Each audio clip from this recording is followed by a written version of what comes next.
Hello, self. Hope this microphone works. I was just recording some music and it looks like this works for live, so I know it looks really weird, but I can't really do anything about that. Another day, right? I keep procrastinating on getting that Memento Mori calendar, the one where you fill in all the days. And it's one of those things where I think I can't say that it's a good idea, just kind of a dark idea, to be honest. Okay. Oh, someone came in and they left. That's funny. All right. I mean, this is really just for myself to get thoughts out. So, I might be dating another narcissist. I really attract them. And I've, some bodily issues today. And I'm just reminded of my own mortality. And I realized I've been very dark recently with people, and I probably shouldn't be. And it's so annoying. But to be fair, people don't really know me, so I need to show them, honestly, my best self first. So,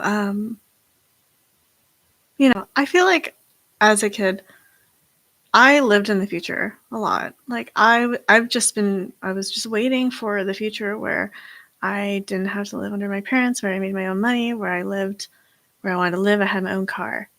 I was very propelled by the future. And that was like my religion.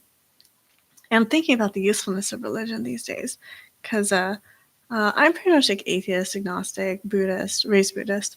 And I have friends who are, and there seems to be a general superiority attitude towards like the believers and atheists, where atheists feel very confident about their ability to prove or disprove God's existence.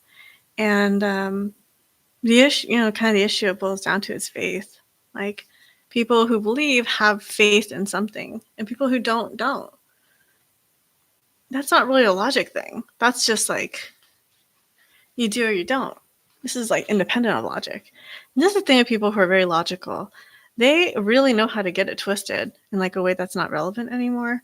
Like those same people who try to argue about like race or politics, and they're super unpopular, and I wonder why, right? They just miss the mark. They over apply logic in areas that shouldn't be applied. That's my opinion. So religion. Yeah, I know a lot of people who I'd say are pretty depressed, and some of them in particular are a really deep flavor of depression. They're atheists, they're Jewish, not going so well, not living healthy. And I feel like that's part of it. It's like they don't even believe that they could like lose weight. So if you don't believe in yourself, even, how are you going to believe in something greater? Like, what do you have faith in? So I'm wondering now, like, is it possible that to uncover what faith people have? And I think the logical types are kind of at risk of not admitting it because they think it's wrong. But I'm sure there's something underneath that does drive them. And I feel like they should uncover that because it's almost like we're trying to avoid climate change and certain politicians in power, patriarchy. But those types don't really have a lot of hope or anything to hope for. And none of their utopia sounds good. The best they've got is cryonics and AI. And cryonics and AI is just a continuation of humanity. And they don't even like humans. So like what is there really to listen to them about? And I feel like I figured that out with the rationalists. They're just sort of like, I don't think they get it. Like they don't get the human irrationality and the usefulness of that and how that feels good and how that's popular and how that really drives people towards something. Because if people were truly rational like a robot, you would never make decisions. You wouldn't be able to weigh pros and cons accurately. You had to pick something at some point. And it probably seems arbitrary, but you just make a decision and you go with it, irrational or not. And I've always been someone like that. I'm not very rational. I just throw spaghetti at the wall and see which one sticks and I follow it. In a way, I'm very opportunistic. And that's also not great because I'm not really like building my life right now around anything. I'm sort of just letting things happen as they are, and I'm finding it to be pretty inadequate for like the life that I want. The life that I want involves children, good husband, good marriage, and a house. House not that important at this point. I just want like a good relationship. And I don't know. I guess I feel like I have time. But that's what I always said, right? I always have the future. So how can I do this now? Um I kind of imagine like rocks, like these weird sedimentary layers. And I think that the key to happiness is just aligning all the layers so that like the life force in you can like express itself. Feels like something growing through concrete. It's like the second time I've used that metaphor. But if all the conditions are good, then this should be able to thrive. That is literally how I see myself. And I try to water all these conditions. I try to sow all these seeds so that things can happen. And it does happen, It's so like Rick happening is like, okay, like I feel like the last guys I've dated were manifestations of what I've wanted. Or not what I wanted, but what I needed at the time. Like my ex before this, Gabriel, he was INTP, made a lot of money, entrepreneurial, ADHD. Very chivalrous, car chivalry, key thing of mine. Not really there, right? And then now this guy, Rick, he is, I always say second wife, happy life. He's on his first wife, still married. INTJ. Has a renting, has money, has a dog. Would be a good dad. Maybe. But these two fuckers, they're both fucking narcissists for sure, which I guess makes sense because I'm kind of one.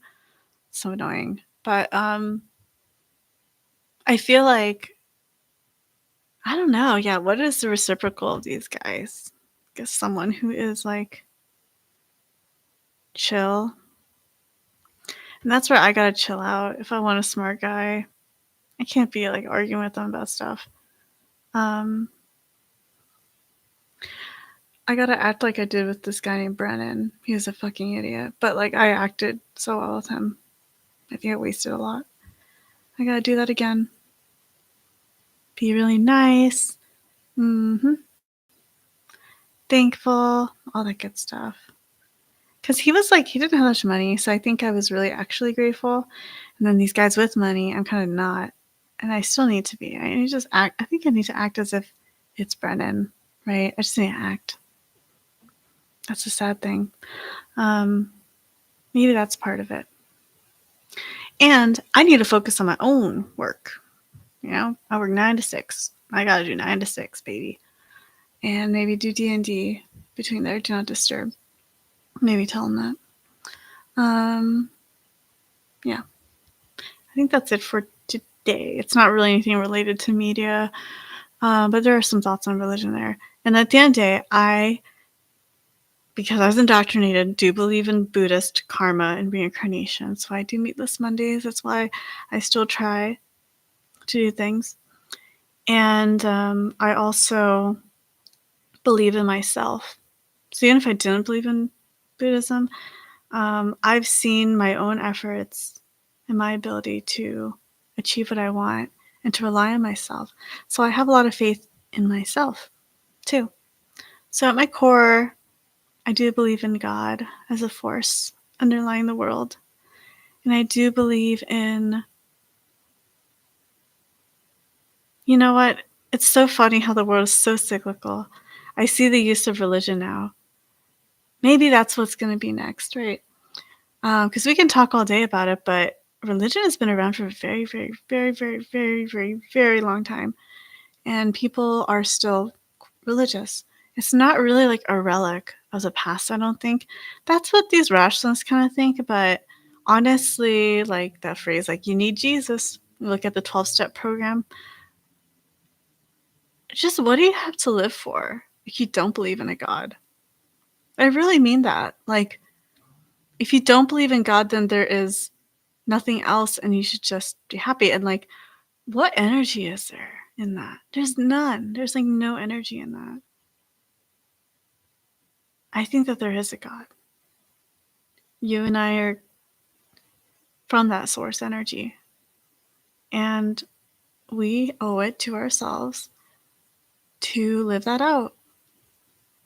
And I wonder now the percentage of people who commit suicide who are religious or not religious. Because I think if you're religious and you really think that there's something greater than you, then you don't have to be responsible for everything. And that's kind of a nice thing, right? As a human being, individualistic in the society, we have so much on ourselves that we're expected to be responsible for that when we fail, it really feels like the cards are falling. So maybe the next big thing is going to be religion. So I don't know. I don't think Buddhism really is sufficient because it's just about yourself. It's not really about communities. I mean, it is about doing the right thing, like on a day-to-day level. And then, yeah, I don't know. Christianity to me has always been like top tier religion. Should I just rank the religions? Okay, I'll just rank the religions. What is this, like S, A, B, C, D, and F? Okay, I'm gonna say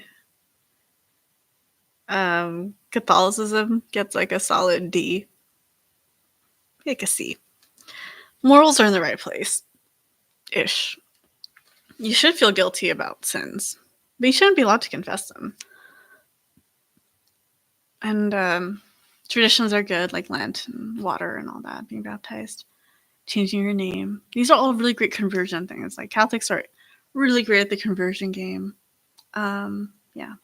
What else? Okay, Judaism. I get like an A. Okay, maybe a B. You can look at all the great people who are Jewish, right? Comedians, scientists, philosophers, psychologists. Oh, they're amazing. Now, modern days like Larry David, Nathan Fielder, Jerry Seinfeld, Albert Einstein, Oppenheimer, even like magicians like Houdini and Freud, Gestalt pearls. There's a lot of influential, seminal Jewish thinkers that I think have really contributed to humanity's growth. Extremely. Lex Friedman, very conducive to humanity's growth. Mark Zuckerberg, Sam Altman of OpenAI really have moved the world forward. Jews are great. They are really great. But as a religion, I mean, most of them are not practicing. Judaism doesn't really have any hope either. Yeah, so I got to put that in like the A tier though for just like great content. And next I'll say Buddhism. I think that's like a B. Okay, like there's a reason why people don't really think of it as a religion and more of like a spirituality. It's just meditation. There's a lot of forgiveness in it and trying. But there's no part of it that's like global or communal, really. It's really just about yourself, and that can apply to others. Hinduism, I'm not too familiar with. It almost seems more traditional and ritualistic than Buddhism, so I'm just gonna put in the same category. As in, I think they have a lot of traditions, like I said, a lot of rituals. But at the end of the day, it's not really clear what that means for the greater community. They have karma and all that, but it kind of seems like it affects you personally more than like the greater community. Scientology, I'm just kidding. Christianity is interesting. Christianity is one of those mysteries to me that's like, how the fuck did it still exist? I mean, if he was Jewish and they killed him, got resurrected, all that stuff, like it's just a story. But the story of Christianity is pretty interesting. Even the Garden of Eden. Yeah, I just religion at the end of the day, I give like a B or something, but at least Christians try to make things fun. They hide the darkness with fun stuff and traditions, and they're like forgiving the sinner, turning in the other cheek. And I think in those ways they're a little bit better than Catholicism. And because they don't have a lot of rituals, it's really about believing in conversion, it seems. And that belief is like, okay, there might be something there, which is why they're so tied into the conservative movement. And I think the gay stuff has really threw everyone for a loop. Like everyone. Everyone's thrown for a loop. And honestly, it's like not a big deal. Like, why is sexuality part of our conversations and identity? It doesn't really matter. But now it is, I guess. So everyone fucked up. Buddhists don't really care. Buddhists got it right. So do Jews. But Christians kind of fucked that up, to be honest. And creationism. Those are just small little arguments that they shouldn't have really tried to address anyways, because now what Christianity is known for by non-believers are these silly things, when in fact there's probably a lot of deeper kind of lore and tradition and history that the Bible represents, which might be very useful in this day and age. Oh, Islam gets a fucking F, okay, for sure. Like, what has Islam done for the world? Okay, like spreading, hijacking stuff, murders, terrorism. No other religion causes this much terrorism in the world. Okay. Most of us were here at 9/11, Manchester bombings, Ariana Grande, Boston Marathon. Even they made the fucking Buddhists in Myanmar fucking genocide them, right? Uyghur Muslims in China. Okay, like what is the commonality here? Or like in Sweden and Germany. What's the issue here? And they've really gotten a hold of Democrats and liberals. But you know what? I hope people see through their shit soon. We'll see. But I placed in the F category. I think those are the most major religions I can think of. None of them are S tier. Perhaps Christianity is, because it has, and Judaism together. They've sort of advanced humanity past its like not just like what you yourself as a sinner do, but beyond that, like what do you do for your community? So I will give respect to those two. Okay, that's pretty much it. Bye.